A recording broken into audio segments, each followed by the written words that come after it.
been generated. This watch may be upgraded to a warning or advisory based on updated information. Updated information will be broadcast as it becomes available. Listen to your local news media for updates and instructions from Civil Defense. Breezy trade winds will continue for the next couple of days as high pressures lies far to our north. Winds will increase over the weekend and on into early next week as the high to our north strengthens. The Pacific Tsunami Warning Center has issued a tsunami watch for the state of Hawaii at 9:38 a.m. Hawaii Standard Time. An earthquake occurred at 9:28 a.m. Hawaii Standard Time. The preliminary magnitude was 8.0.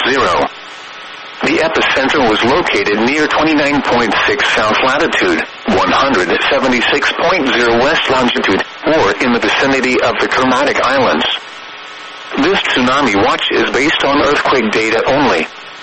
It is not known at this time whether a Pacific-wide tsunami has been generated. This watch may be upgraded to a warning or advisory based on updated information. Updated information will be broadcast as it becomes available. Listen to local new media for updates and instructions from Civil Defense.